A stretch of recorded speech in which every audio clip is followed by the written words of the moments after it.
मैं doctor M के अग्रवाल, लाल बहादुर शास्त्री महिला आयुर्वेदिक कॉलेज, बिलासपुर, जिला यमुनानगर, हरियाणा से हूँ।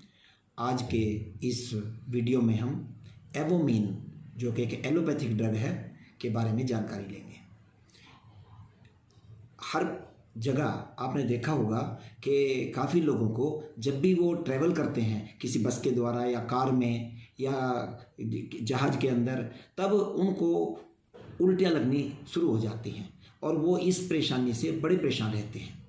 तो इसके निवारण के लिए आप एक बहुत जो आमतौर पे ये दवाई हर मेडिकल हॉल पे मिलती है, एवोमीन टेबलेट का इस्तेमाल कर सकते हैं, जो कि 25 मिलीग्राम की मात्रा में बाज़ार में अवेलेबल होती है। इससे कम मात्रा की भी मिलती है।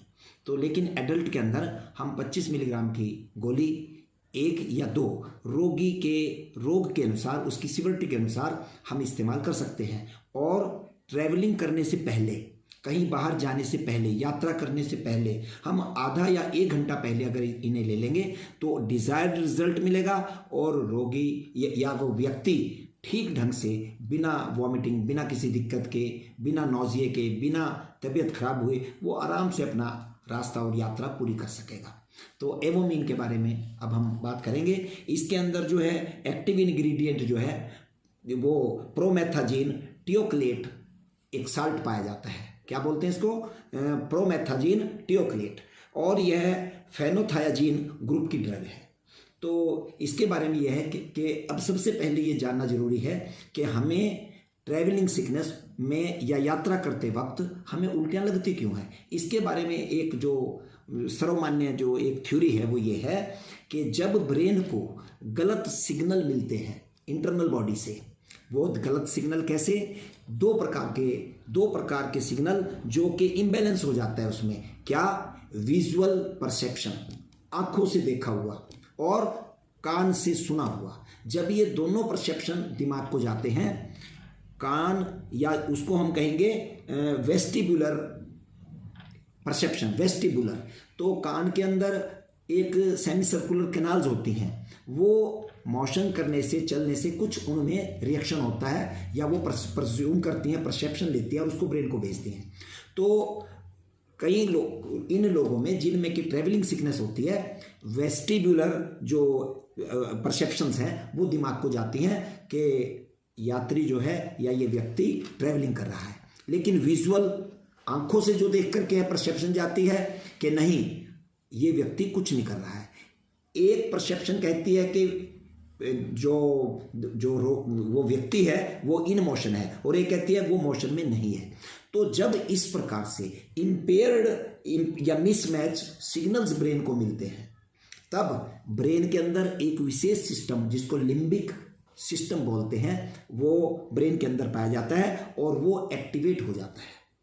कब होता है? जब मिसमैच परसेप्शंस मिलती हैं। इनको हम बोलते हैं हेल्यूसिनेशंस, हेल्यूसिनेसिंग आइडियाज या हेल्यूसिनेशन परसेप्शंस, अर्थात जो वास्तव में नहीं है लेकिन ब्रेन उसको एक्सेप्ट कर रहा है, देख रहा है, ले रहा है। जैसे कि साइजोफ्रेनिया एक रोग होता है, दिमाग का मानसिक रोग है, उसमें भी इस प्रकार की हेल्यूसिनेशंस, बिना किसी एक्सटर्नल स्टिमुलस के उस बात को मानना कि जैसे कि वो व्यक्ति मेरी बात कर रहा है जबकि कोई व्यक्ति वहाँ नहीं है, लेकिन उसको जो है कान जो है उस चीज़ को सुन रहे हैं और दिमाग को बताते हैं, लेकिन आंखें देख रही हैं नहीं। तो इनको बोलते हैं हेल्यूसिनेशंस।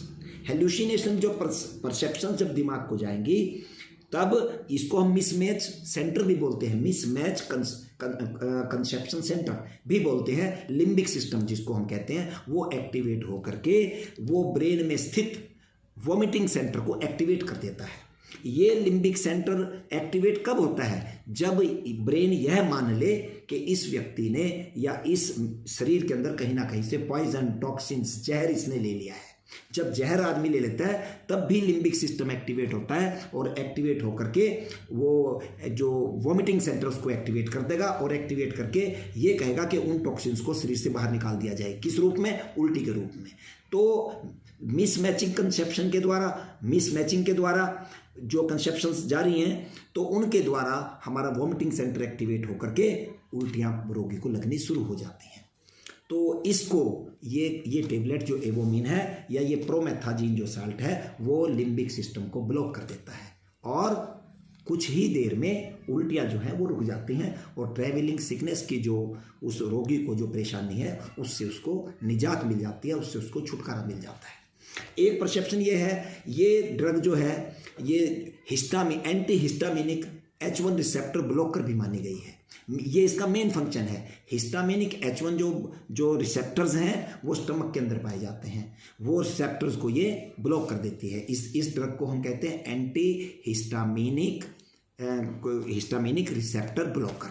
तो ये रिसेप्टर जो है ब्रेन इसमें स्टमक में पाए जाते हैं और जब किसी कारण से जब भोजन के अंदर कई बार विषाक्त भोजन हो जाए तब भी एक्टिव हो जाते हैं और एक्टिव होकर के वॉमिटिंग सेंटर वॉमिट्स रोगी को शुरू हो जाती है, उल्टियाँ शुरू हो जाती हैं। तब भी इस दवाई का प्रयोग करने से वॉमिटिंग्स रुक जाती हैं और रोगी ठीक हो जाता है। तो हमने क्या देखा कि एवोमीन एक तो हिस्टामिनिक H1 रिसेप्टर्स को ब्लॉक करती है जो कि स्टमक में पाए जाते हैं, उनको ब्लॉक करने से भी वॉमिटिंग रुकती है। एक दूसरा लिम्बिक सिस्टम जो ब्रेन में पाया जाता है मिसमैचिंग कंसेप्शंस के कारण, जिसके बारे में मैंने बताया कि सुनने और देखने की परसेप्शंस में जब डिफरेंस हो जाता है, जब उसमें विकृति आ जाती है तब लिम्बिक सिस्टम एक्टिवेट होता है और उससे वो वॉमिटिंग सेंटर को एक्टिवेट करके रोगी को उल्टियाँ लगनी शुरू हो जाती हैं, उसको ये ब्लॉक कर देता है। उसके ब्लॉक करने से भी जो है रोगी की उल्टियाँ बंद हो जाती हैं और ट्रैवलिंग सिकनेस की दिक्कत उसको नहीं आती। इसके अतिरिक्त जो है एक ये जो एवोमीन है ये टेबलेट के अंदर एंटी इन्फ्लामेटरी फंक्शन भी पाया जाता है। एंटी इन्फ्लामेटरी, जब भी किसी कारण से कोई सेल इंजरी होने पर या किसी आघात के कारण जब सिग्नल्स ब्रेन में जाते हैं और तो ब्रेन में जाकर के तो ब्रेन जो है बॉडी सेल्स के अंदर एक इम्यून सिस्टम के माध्यम से NF-kB फैक्टर्स को एक्टिवेट कर देती है। न्यूक्लियर फैक्टर KB को एक्टिवेट कर देती है और वो एक्टिवेट होकर के सेल्स की जो मेम्ब्रेन्स हैं वो सारी आर्किडोनिक एसिड को रिलीज करने लगती हैं। आर्किडोनिक एसिड क्या करता है, वो प्रोस्टेग्लैंडिन्स को बनाना शुरू कर देता है जो कि इन्फ्लामेटरी मीडिएटर्स हैं, इन्फ्लामेटरी फैक्टर्स हैं। जब इन्फ्लामेशन होगी तो सोथ आना शुरू हो जाएगा और जो है रोगी को पेन की अनुभूति होगी। तो ये जो एवोमीन है या प्रोमेथाजीन टेबलेट है, ये टेबलेट क्या करती है, ये जो ब्रेन के अंदर जो NF-kB का जो एक्टिवेशन है उसको रोकती है। क्यों रोकती है? क्योंकि ये एसिटाइल कोलिन रिसेप्टर्स को ब्लॉक कर देती है, जिसकी वजह से NF-kB फैक्टर्स जो है एक्टिवेट नहीं होते और बॉडी के सेल्स प्रोस्टेग्लैंडिन्स की फॉर्मेशन नहीं करते। बॉडी के सेल्स NF-kB फैक्टर जब एक्टिव होता है तो दो किस्म के पाथवे हैं जो एक्टिव होकर के जो आर्किडोनिक एसिड को रिलीज करते हैं और आर्किडोनिक एसिड अगले स्टेप्स के अपने रिएक्शंस के माध्यम से वो प्रोस्टेग्लैंडिन्स में बदल करके बॉडी में सोजिश, सोथ और पेन आना शुरू हो जाता है। तो ये पाथवे हैं दो, इनोसिटोल ट्राइफॉस्फेट और फॉस्फोलाइपेस C। ये कौन से हैं? नंबर 1 फॉस्फोलाइपेस C पाथवे और एक है इनोसिटोल ट्राइफॉस्फेट। ये दो पाथवे जो हैं ये ब्लॉक हो जाते हैं क्योंकि NF-kB इनको एक्टिव नहीं करता और इनके ब्लॉक होने से इन्फ्लामेटरी जो फैक्टर्स हैं वो बॉडी में रिलीज नहीं होते। तो फलस्वरूप क्या होता है, पेन सिग्नल्स भी ब्रेन में जाने बंद हो जाते हैं और सोजिश कम होनी शुरू हो जाती है। अर्थात जो ये एवोमीन टेबलेट है ये ट्रैवलिंग सिकनेस को भी दूर करती है, रोगी को शांति भी मिलती है क्योंकि जो मैंने कहा अभी एसिटाइल कोलिन जो रिसेप्टर दिमाग में है उनको भी ये ब्लॉक करते हैं। उसके ब्लॉक करने से रोगी को नींद भी आती है और जो उसका हेल्थ है या उसका जो परेशानियां हैं वो भी कम होती हैं। कई बार यह जो टेबलेट है एग्रेशन को, क्रोध को भी कम शांत करती है, उसमें भी हम इसका प्रयोग कर सकते हैं।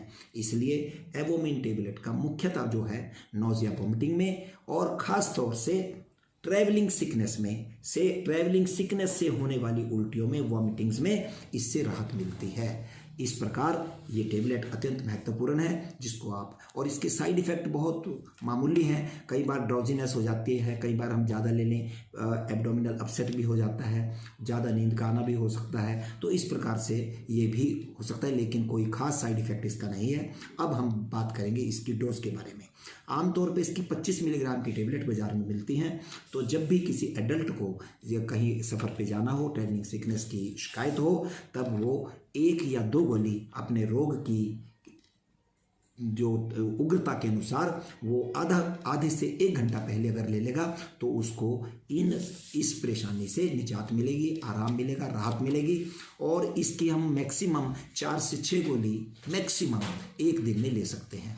बच्चों में इसकी डोज उम्र के लिहाज से हम बनाते हैं कि जैसे कि छोटा बच्चा है 5 से 6 साल का, तब हम उसको हाफ टेबलेट 10 मिलीग्राम दे सकते हैं, और या फिर अगर वो उससे भी कम है तो एवोमिन ड्रॉप्स भी आते हैं छोटे बच्चों के लिए, उनको भी हम 5 मिलीग्राम की डोज में भी दे सकते हैं। लेकिन निर्धारण डॉक्टर के जो है देख रेख में करें तो अच्छा रहेगा। तो मेरा आज का ये टॉपिक यहीं पर है। मैं फिर कल एक नई ड्रग के साथ या मेडिसिन के साथ फिर आपको कोशिश करूंगा कि उसके बारे में कुछ बताया जाए।